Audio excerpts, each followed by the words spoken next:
morning, good afternoon, and good evening, depending on where in the world you're joining us from.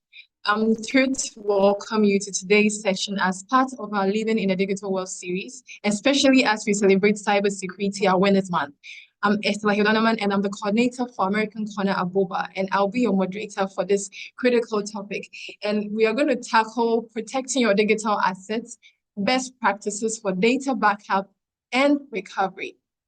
American Spaces provides access to current and reliable information about the United States through book collections, internet access, events, and activities for everyone. Leading the discussion is Emmanuel Mingle, a dynamic tech enthusiast with a strong focus on cloud technologies like AWS, AWS, Azure, and then Oracle, coupled with expertise in cybersecurity and software development using PHP and Python. So we would love to hear from you. During the session, join the conversation by asking questions and sharing your comments in the chat box, and they'll be well addressed.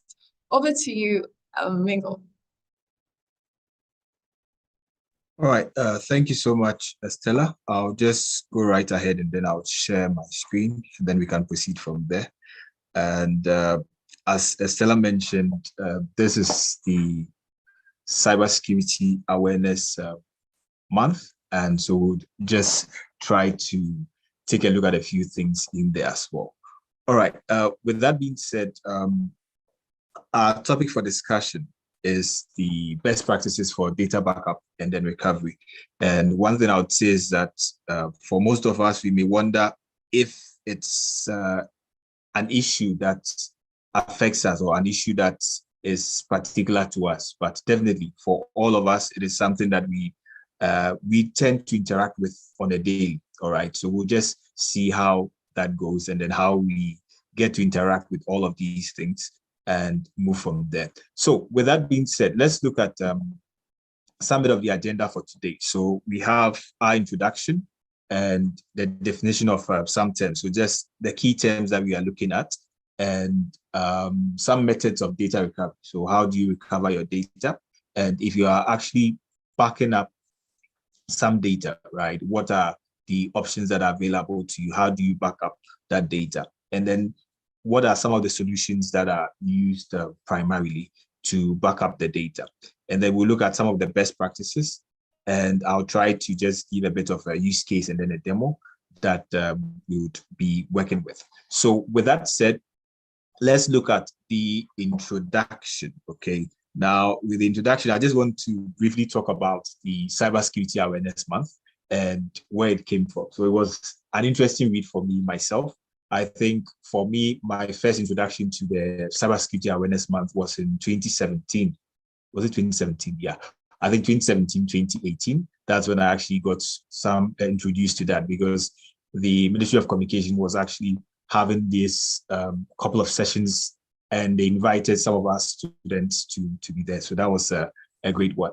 But cybersecurity awareness actually started in 2024 within the US. So it actually went ahead to become something that lots of people around the world are now able to take part in or have that as a part of their initiatives. And this year for Ghana, this is more or less the focus area for Ghana for the Cybersecurity Awareness Month. Now, the key thing is combating misinformation or disinformation in a digitally resilient democracy. And I think there were some earlier sessions that we had within the digital series that was talking about, protecting your rights, protecting information, and then misinformation as well. So that sort of ties in there. So this is the focus area when it comes to the Cybersecurity Awareness Month as relates to Ghana. Now, within the US space with CISA, they are also looking at secure our wealth. Okay, so that's the key thing that they are looking at.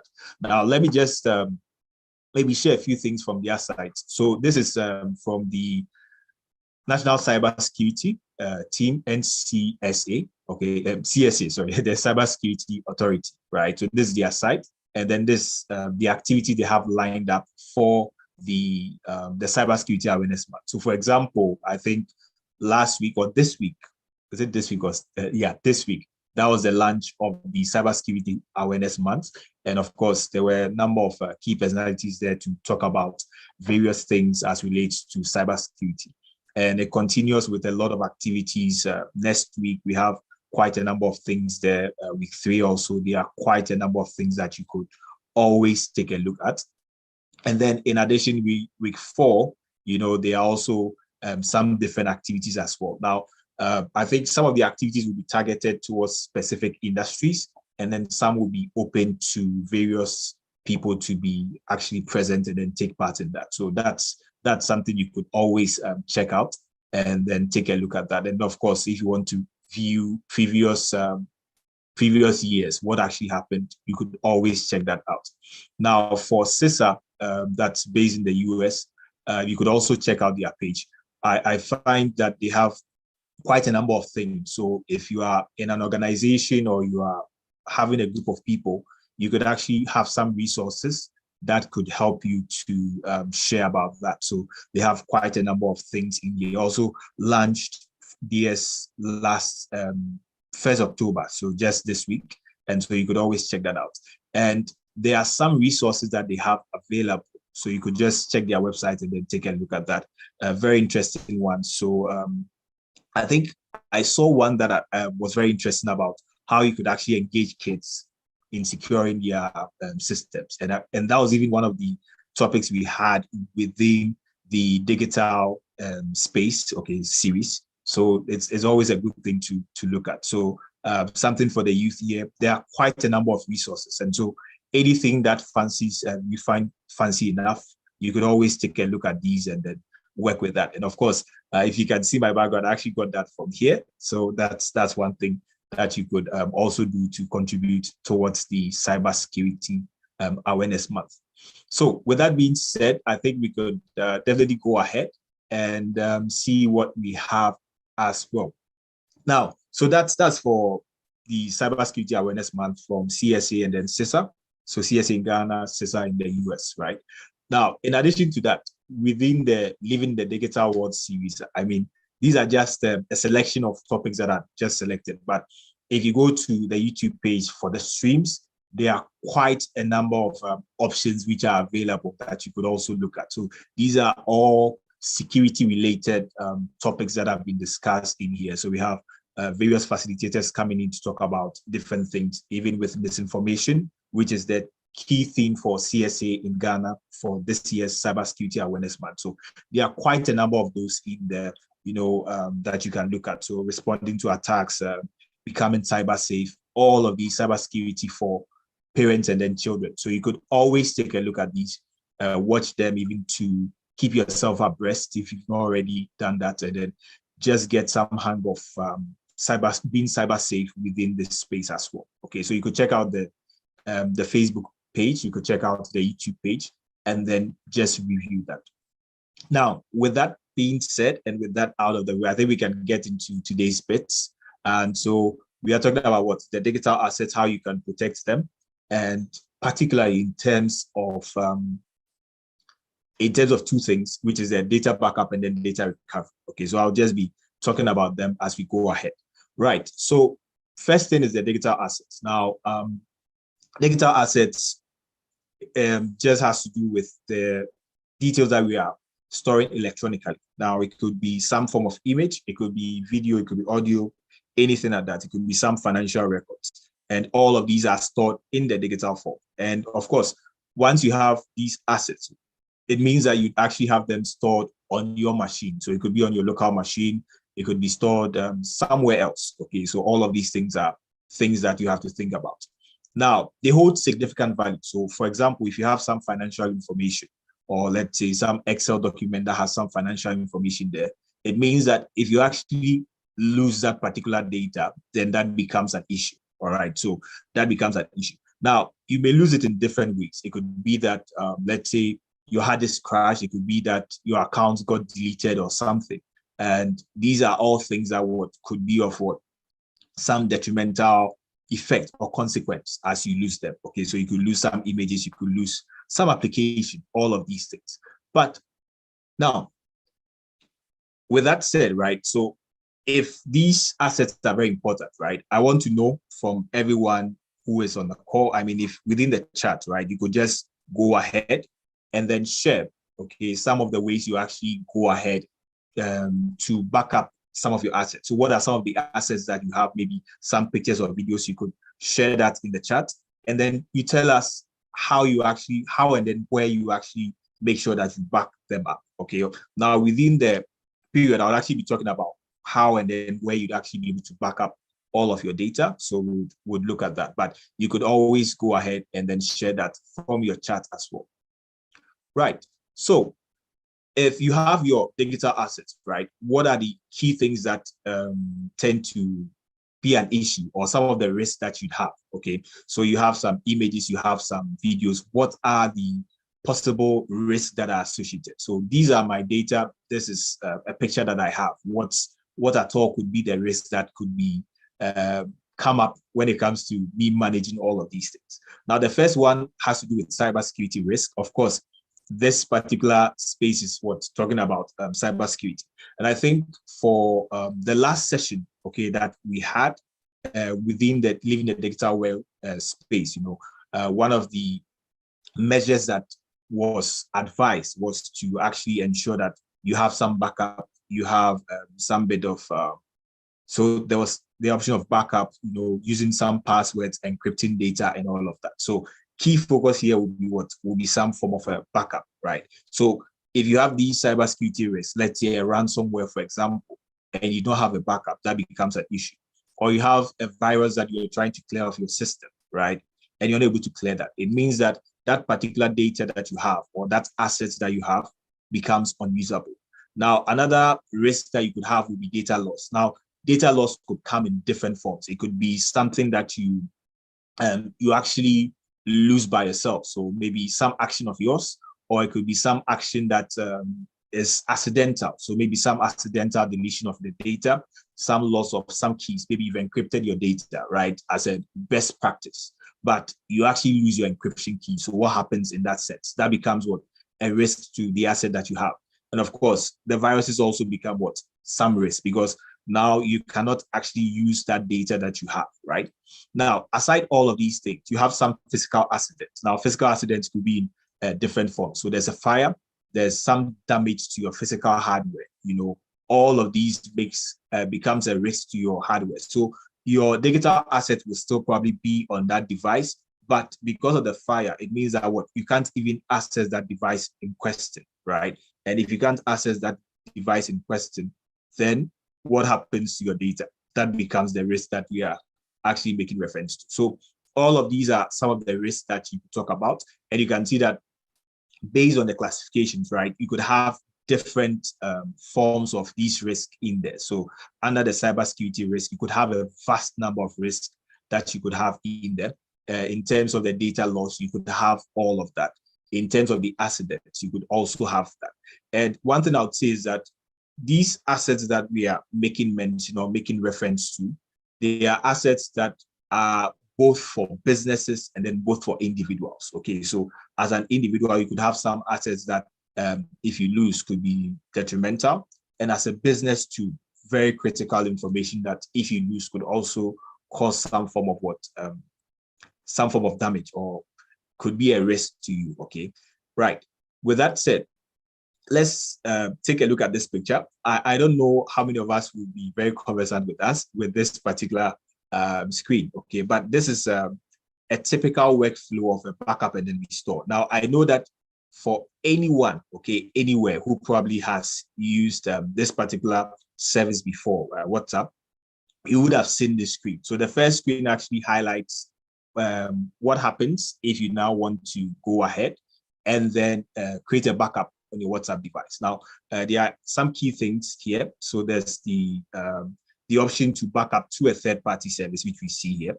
And then there's the option to also restore the backup. So this is to show that it's something that we actually interact with always.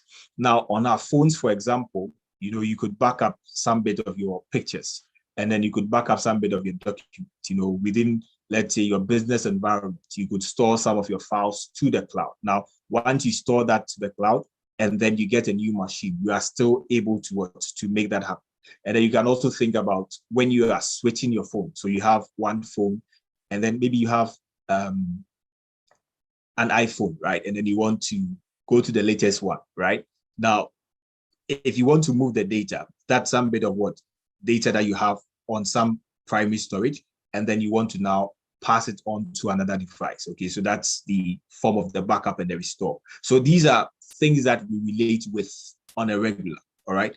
With that said, let's look at data backups. So we've seen a picture of it that, okay, this is something that, but what exactly do we mean by the term that, okay, we are backing up data?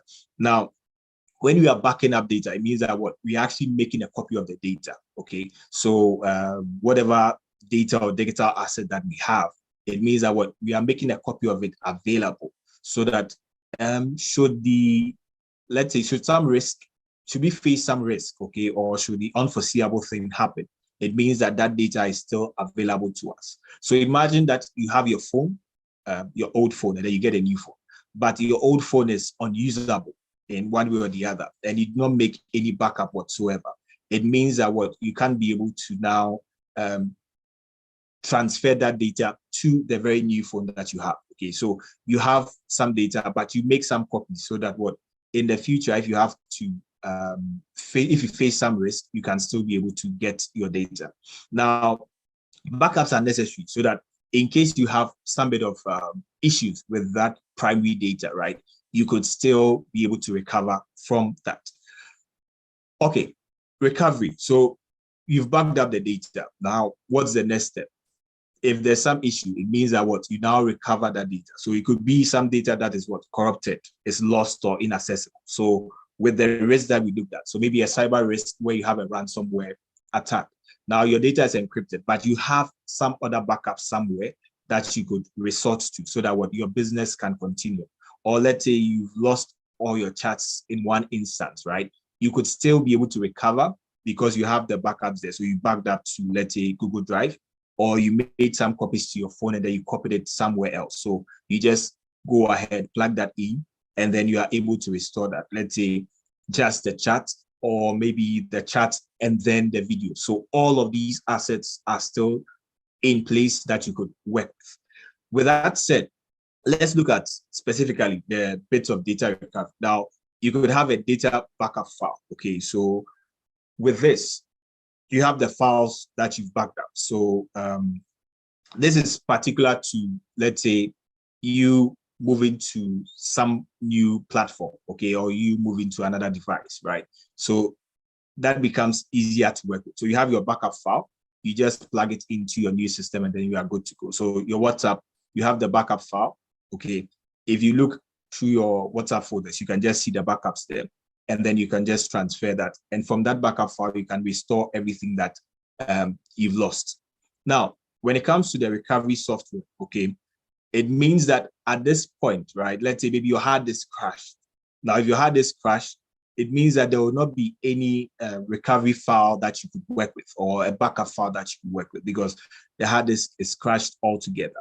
Then you have to you have to make sure that you use some recovery software. So there are quite a number of them. Recover is one that I've used before to recover files from the hard disk. So you see that maybe your hard disk just crashed unexpected, right? But this could be some application that could help you to recover some of the files. Of course, you may not get all the files intact, but you could be lucky to have some bit in there. That's why the backup files actually becomes the first point of contact.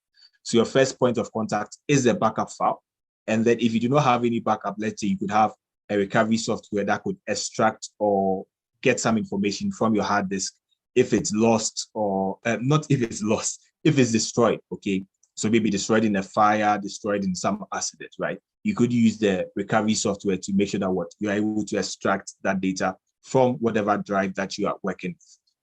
And of course, there are some people who are specialized in recovering some bit of information because you could still be using the recovery software, but you not make some head. But there are some recovery services that are available or recovery specialists that are available to make sure that you are able to move that particular data that you have from one point to the other. So the damaged drive, then you can move or still be able to get some form of information from that. and then you are able to send it to the new storage that you have. Okay, so these are some of the methods. Now, aside the methods, right, what are the modes? So if you are creating your backup files, what are the modes that you have? Now, I'll talk about these four, which is the incremental backup, and then we have the differential backup, and then we have the full, and then the mirror backup. Now, the incremental and then the differential tends to look the same, okay, but there's some bit of difference. We'll look at that. And then the full backup and then the mirror backup also tends to be the same, okay, because literally you have a full bundle of backup or of the files available, all right, but we'll tend to look at that. So let's start with the incremental backup. So, I mean, if you are talking about incremental, it means that we are moving one step at a time. Now, with the incremental backup, the key thing we are looking at is that what? The changes that are made, okay, within our primary environment or our primary instance. Those are the key things that we work with, okay? So we have the primary data, and if there are some changes, right? So if you are running the incremental backup, it means that, okay, there's been some change. So there's been an additional file, there's been an additional copy. And so we make that particular incremental change or that data that has been changed, okay? So that becomes the concept of that.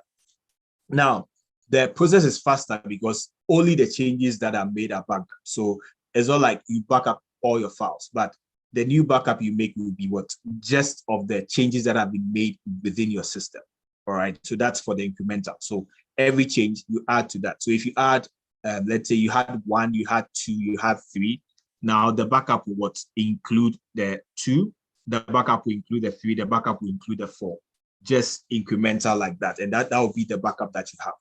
Now, if you come to the differential backup, right, it takes advantage of what? The full backup. So the last full backup that you had, that is the option that is going to be working with. Now, let me just get a pen to demonstrate something. Yes. All right. Right. So it's towards the last full backup. Of course, we look at what the last full backup is, okay? But the key thing is that what? All the data since the last full backup. Now, you could have done, let's say, a partial, not a partial. So the previous one, the incremental backup, right? But the differential backup will not look at that incremental backup.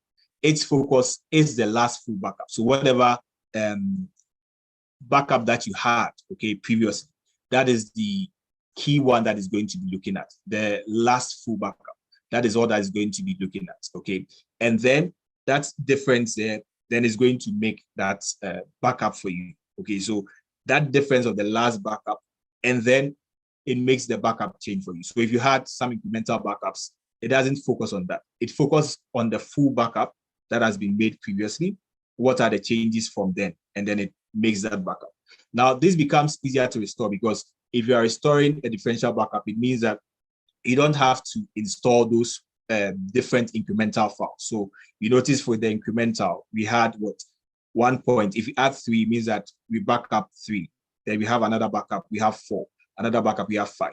But in this case, once we've done 1, 2, 3, if there's 4, 5, 6, it just focuses on the first 3 that we had and then makes a backup of all that change has been since the last backup. And then we are able to restore that. So it becomes easier to restore. So you have just the full backup and then that differential backup. If you are doing an increment, or if you are restoring an incremental backup, it means that you'd have maybe the last backup, the full backup, and then all the incremental files, you'd have to make sure that what you restore them as well. So that's the key thing to take note of. Now, aside that, right, we have the full backup. So the full backup is pretty straightforward. So it means that you back up everything that you have on whatever, every asset that you have, right? You make a full backup of that. If it's your database, if it's your pictures, you make just the whole backup of that. So take note. If you are restoring this, it means that what you'd have just the one file. Okay, maybe you could have multiple full backups, but the latest full backup that you have becomes sufficient. You just restore that and then you are good to go. Now, the mirror backup looks almost the same, but here you are making a replica. Okay, so it's not like you are making the backup, but you are making a replica. So you have your primary, you have the secondary. Whatever changes you make in the primary, it's reflected or replicated or mirrored into that backup that you have. Okay, so you make a deletion, that change is made. Okay, so at any point in time, or your backup is really up to date. Now, take note, for differential and all of those things, you'd have to possibly initiate that backup.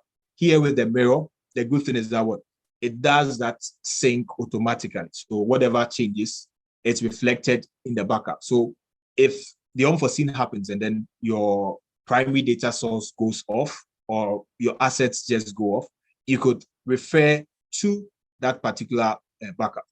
Now, the tricky thing here is that if that change, okay, that you made, or that risk that you had, if it was an accidental deletion, take note that what if you are deleting, that particular deletion would also reflect on the mirror, and then that could be an issue.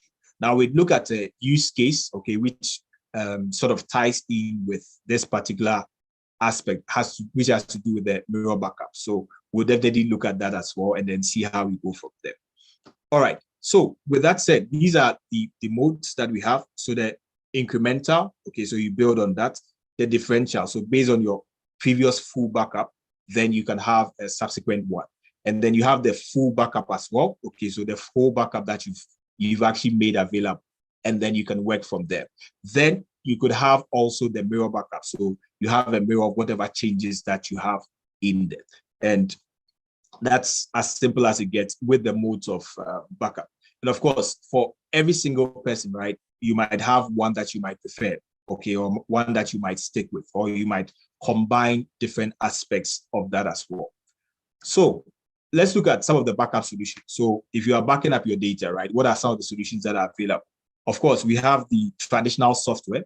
Okay, so let's say some backup that you want to work with. So you can look at Veeam, you can look at Paragon, all of these are available softwares that help you to back up your data. Okay, so that's what they do. And then you could have the cloud solutions. And for lots of us, these are things that we look at. So let's say Google Drive, OneDrive, Dropbox, and then you have some data sync within that. And then you could also have a device backup solution. Now, let me explain this here. Now, you notice that if you are using, let's say, an Android phone, for example, you have the option to back up some details, okay, onto your Google Drive. So you could back up, let's say, your settings. You could back up some bit of payment information onto the that.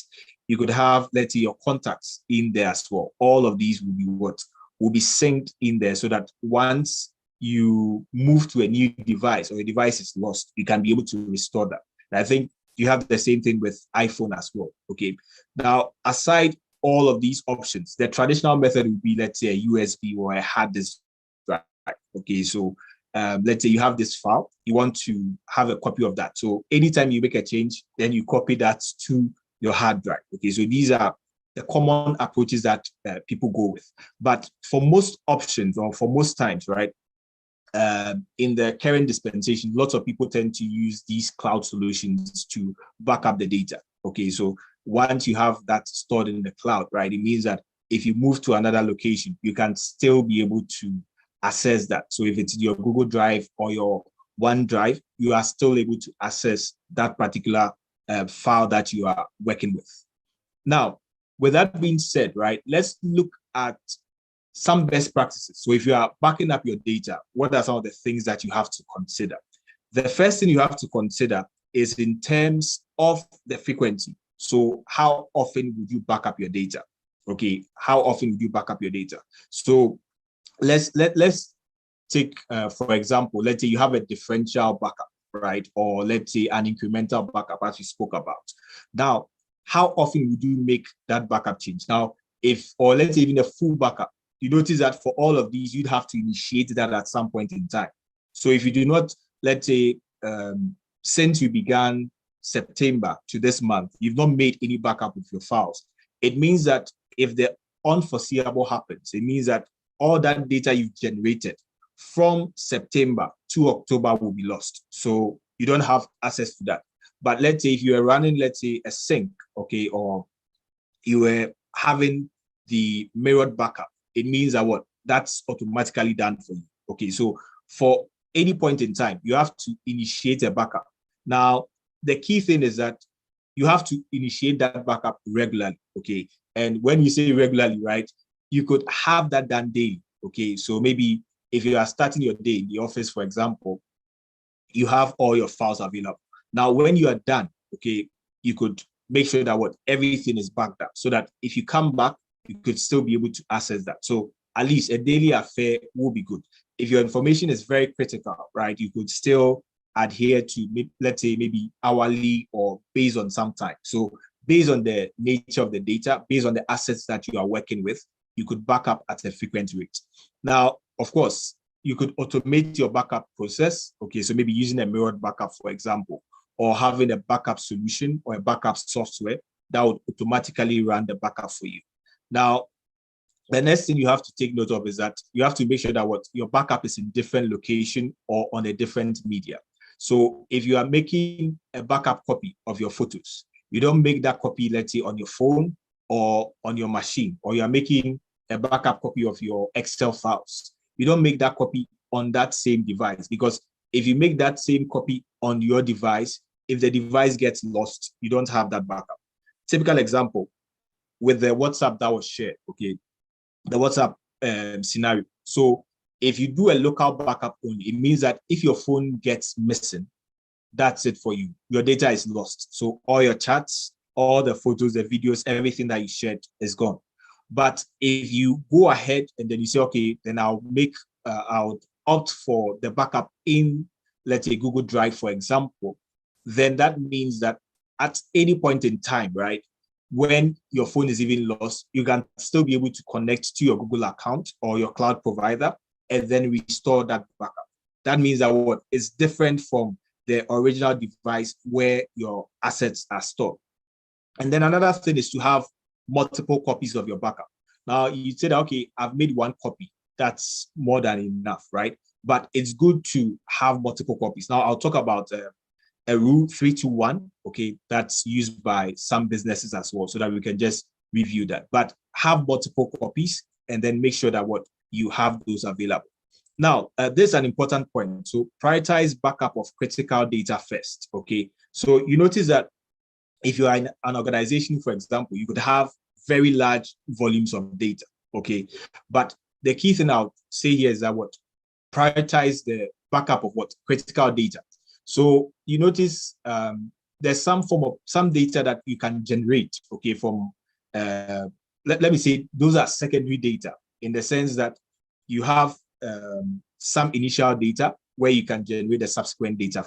So a typical example is, let's say you have a picture, right, that your clients upload onto your platform. Now, when they upload that particular picture, you have different devices that your clients work on. So you have a mobile device, you have, let's say, a laptop, you have a tablet view, okay? So whatever picture they upload, right, you give them some specification. So let's say a specific dimension. And then within your application, you go ahead to what? To generate different options of that particular image. Now, if you are making a backup, these images that are generated or these files that are generated will not be considered critical in that sense, because once you have the original file that you uploaded, you can still be able to run that option of generating the subsequent data. Okay, so once you have the initial Excel file, maybe you can generate the dashboards. Okay, so you don't have to, let's say, focus on the dashboard if you are backing up. So the critical aspects become what? That primary data that you are working. So you just prioritize on that critical data, and then you can work from there. Now, another thing is that what? Encrypt your backups. Now, imagine, let's say you have your backup on the drive. Now, if someone has access to the drive, it means that they have access to everything on that particular drive. So the key thing to do is that what? You make sure that you encrypt that data. So you have, let's say, a password on that, you have an MFA token on that, and then all of these ensure that what? That data is secure for you. So if it's on your phone, right, and then you are using, let's say, maybe OneDrive or something, you make sure that what? You encrypt that particular data so that no one can be able to access that. So these are some bits as relates to the best practices. And I mentioned the 3-2-1 backup. Okay, now this is used widely for different businesses as they back up their data. So with a 3-2-1 rule, it means that you have at least 3 copies of your data. Okay, so you have your 3 copies. Now within the 3 copies, you put 2 of them on different media. Okay, so you have different media. So if you have your PC here, and then you've made 3 backups, right? You make sure that what you have 2 on different media, maybe still within your network or still within that area that you are in. But you need to also have one in an offsite location. So let's say you have 2 backups within the organization as you stand, but then you have to have one in an offsite location. And that offsite location could be, let's say, a cloud service provider or another segment or another place which is not within the premise that you are in. Okay, so that's basically about the 3-2-1 backup rule. Now, of course, you could have that in different ways, such that, let's say, you have 3 copies, right? But you spread them across different offsite locations as well. Okay, so that's something that you could look at. But the key thing is that what? Once you are recovering the data, you should be able to recover it easily. Okay, now, with that said, if you are recovering your data, what are the best practices that you look at? So you have your backup ready, you've encrypted it, you've put them, you've used a 3-2-1 backup rule, you've done all of that. And the unforeseeable happens. Will your backup, will you be able to restore your backup? Okay, would that be something that would be possible for you? Now, how do you ensure this? So the first thing is to test your recovery, the recovery of your backups. So if you want to recover this particular backup, is it something that's possible? Okay, so as long as you are making the backup, let's say maybe you make the backup every other day or every other week, at the end of the month, you should be able to simulate, okay, if I'm trying to store this data, is it something that is possible or I get some issues? So that's one of the key things to do. So you test the recovery of your backups regularly. So maybe if you do not test it at all, let's say the end of the year, you've not tested the recovery of your backup, and then the unforeseeable happens, and then you are trying to recover it, and you realize that, oh, apparently I was supposed to have some configurations done, but I did not do it. At that point, there's no way you could go back to your data and then make that happen, because what? Now the issue has happened, and then you just have to recover that data. But if it was something you were doing often, okay, or something that you tested, it means that within the year, you'd have realized that, okay, even though I had this backup done, okay, within this environment, I was not able to recover it. So how do I fix it? And then you'd have fixed it to make sure that when it's time to recover that data, it's very easy for you. Now, if you use a backup software, okay, so we talked about the Vim and then the others, or EastPro. Now, if you are using all of these, you have to make sure that it's updated at all points in time. Okay, so it depends. Even if you are using, let's say, Google Drive or something, and you have the client on your phone or on your PC, you have to make sure that it's updated. Now, the reason why it should be updated is because it's software, and then there could be some loopholes that attackers could take advantage of. So maybe some vulnerabilities could be in there. So you have to make sure that you keep it updated all the time, so that if there are such issues, you have the updates to patch them, so that no one can be able to tamper with your backup. Now, the last thing is to create a disaster recovery plan or a business continuity plan. Now, I'm not going to talk about business continuity plan in here or in this session, okay, but it's something that you could always look at. So at least if the unforeseeable happens, right? How are you going to restore the data? What is the process in there? What would be the time that you'd be able to tolerate that your systems are offline, or that you go without that particular data in question, right? And what time would it take to restore all that data? Okay, so we talk about RPO, RTO. You could look at all of these things in there, but you need to have a plan. Okay, so if I lose my data, let's say there's fire, there's this, how do I get the backup? Let's say if I have an offsite backup, how do I get that on board? How do I get my systems running again? How do I have my device going so that I can be able to restore that? So if I lose my phone, right, and then I get a new phone, how do I connect to my, let's say, cloud provider? So let's say you were doing your backup on Google Drive. Do I still have access to my account? Is it something that I have access to? Or is that maybe I've forgotten about my password, or I don't know how to go about that? So these are all things that you actually have to take note of to make sure that at any point in time, it doesn't matter when or where, you have a plan in place to make sure that you have that going. So you start off with the recovery Okay, so you test these recovery backups that you've made. And then if there's a software, you make sure that what you update that. And then of course you have your recovery plan that you are working with in a continual manner to make sure that what if anything happens, so in your business, you can be able to recover from there. Right. So let's look at a use case, a simple use case that very interesting. This is actually something that was from May 11th. Okay. Now you can look at the Guardian. They had that report as well. So the Guardian, and then you could check that. But what happened was that an organization, so UniSuper, okay, now they have quite some amount of data. And of course, the good thing is that they actually made some backups. Okay, so they made some backups in different regions of the cloud. And what happened was that these backups were accidentally deleted. Okay, of course, Google came out to say that this was a hitch some way, and then they've taken steps to ensure that it never happens. And then it was a one-off experience or situation. Okay, now with that said, the backups that they made, right? So it was all within the Google environment, and so all those backups were gone. Okay, but the good thing is that, you know, with the, how do you call it, with the rule that I mentioned, right? So the 3-2-1 rule. So you have 3 copies of your backup, right? So 2 within a particular which could be in your environment on different media, okay, or different segmentations of your device. And then you have an extra one, which is what, offsite. So the team actually had some, how do you call it? They had some backups in some other media or some other platform or a third-party platform. Okay, so you see here that it talks about what the 3-2-1 mantra. Okay, so copies, and then you have your different media, and then the offsite. Okay, so that made sure that what, even though they had lost that data within the Google environment, because that is their primary source or their primary data source, they still had that offsite backup, and then that made sure that what, they were able to what, to restore that information. Now imagine that with their backup, they still had that in that same environment. Then that means that what, they couldn't be able to recover it.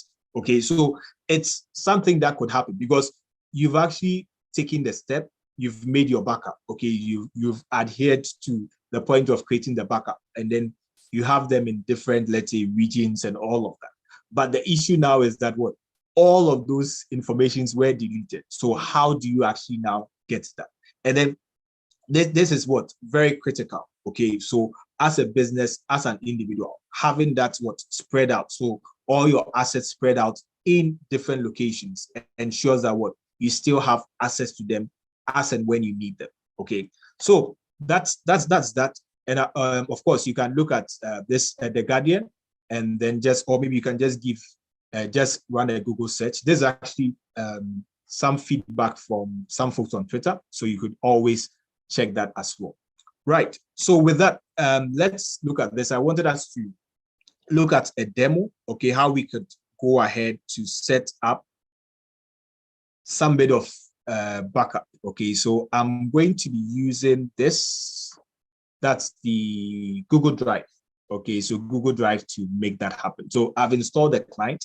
Now, you can see here, okay, so it says that what, safely store your files and folders in Drive. So it helps you to sync that.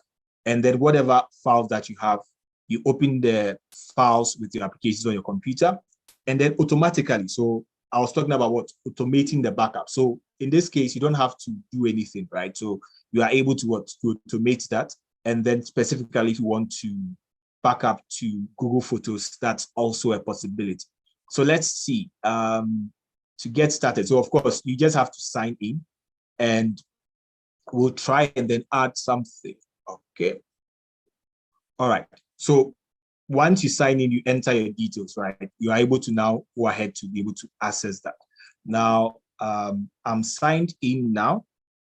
So it says that what, to continue that, finish signing in. So I'm done with that. Okay. Now, if I go to my Drive, I just want to show you something, how simple that could be. If I go to drive.google.com, I'll be able to access all of these things. Okay. Let's see here. So let's look at this first. So this part of the setup, right? So the setup ensures that, okay, these are the folders I want to back up.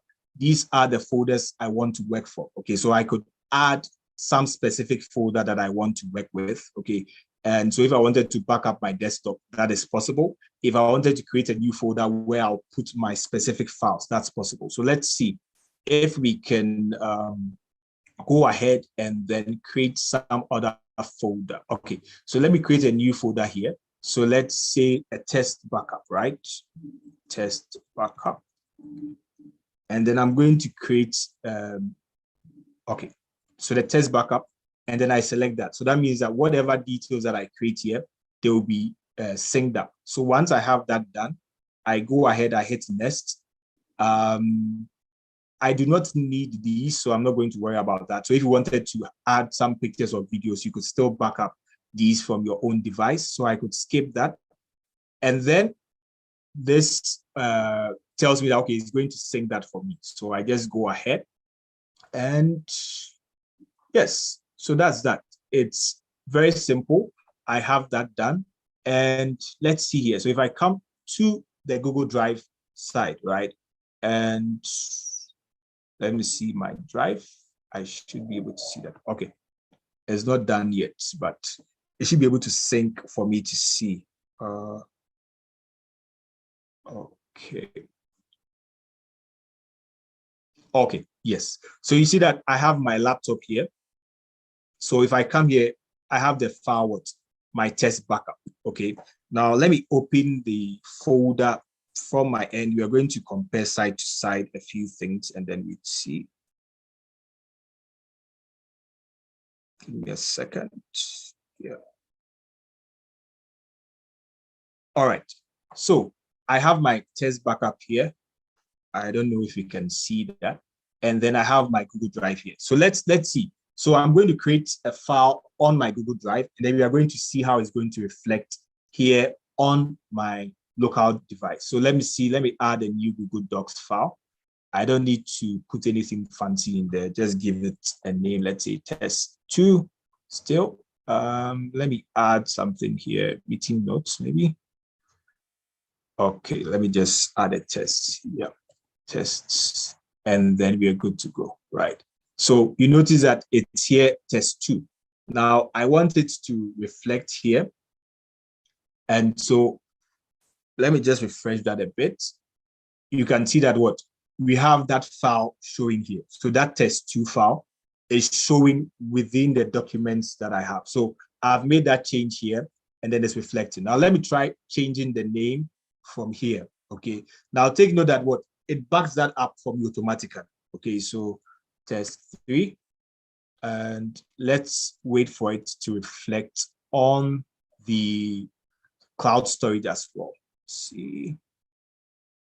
Okay, yes. So I have that reflecting as well here as test3.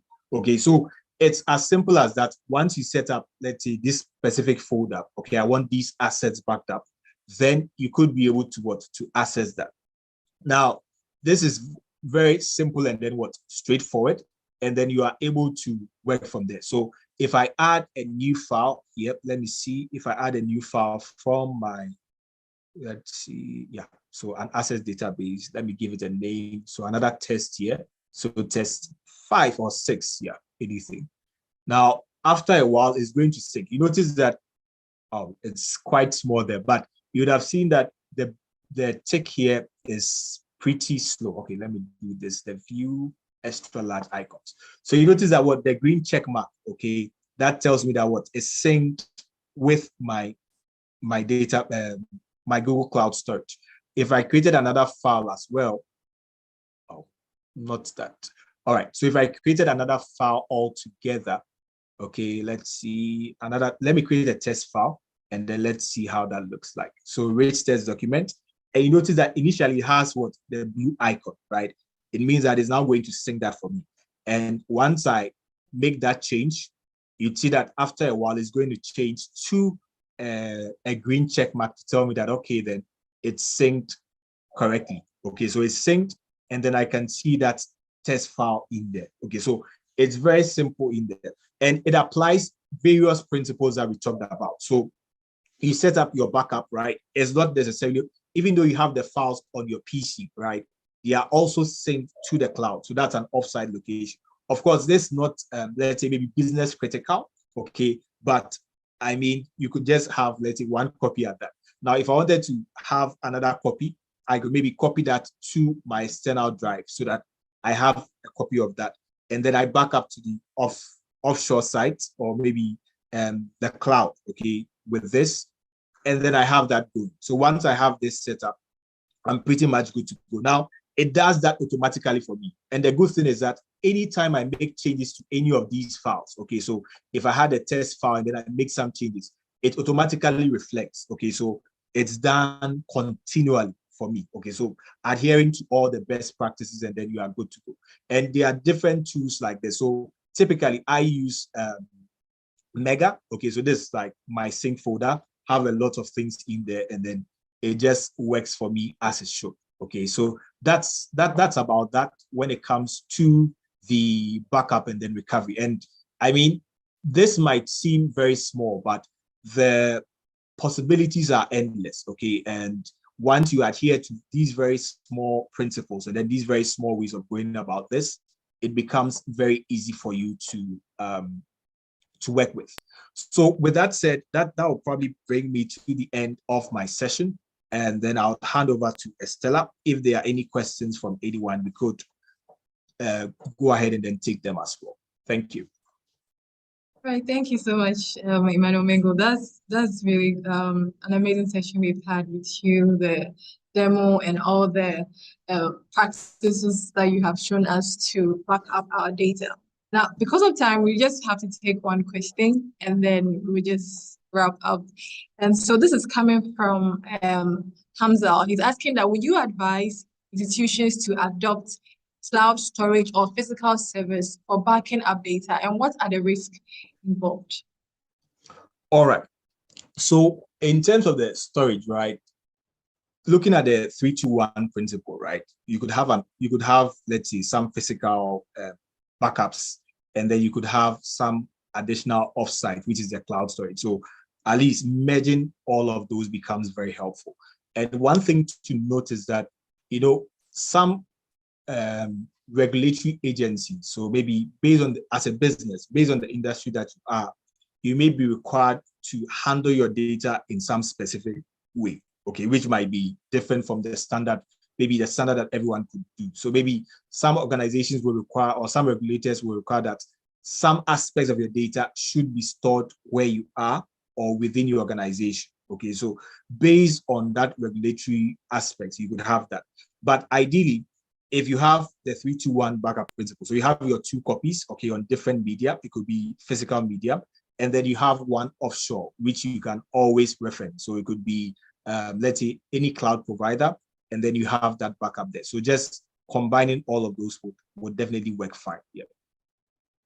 Okay, but a follow-up question to that, you know, in terms of trust issues, you mentioned that we shouldn't put our eggs in one basket. So what's the advice there in terms of backing up your data? Okay, so your eggs should definitely not be in one basket. Okay, so you have that from one side and then you have that at another end.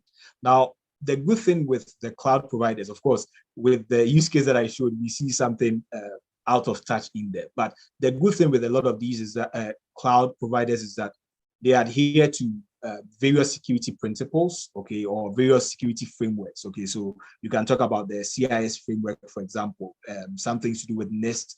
All of these are things that they work with, even with HIPAA. That's if you are handling some financial data, okay, so credit cards and all of those. So those are still options that are available. So even though maybe for your end, you may not necessarily be able to adhere continually to that, but you know, outsourcing that is also a possibility, and having that in different spaces becomes a good way to go as well. Yes.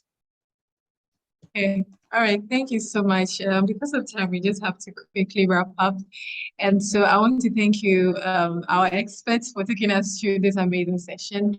and all the things you have highlighted is well noted. And we know that our participants have also taken note of that. We want to thank our participants as well for joining this session. And we did this in honor of Cybersecurity Awareness Month, just part of our Living the Digital World series. And so remember that cyber threats are constantly evolving, and the best way to protect yourself is to stay informed, be proactive, and ensure that your data is backed up and recoverable. And then the expert mentioned that we have several sessions we've done on the US Embassy YouTube channel. So you can do well to go through them. We have covered different sections of cybersecurity. So do well to stay informed about how to stay safe digitally. So my name is Estella. I'm the coordinator for American Corner Agbogba. We thank you all so much for joining us today. Till we come your way again, have a wonderful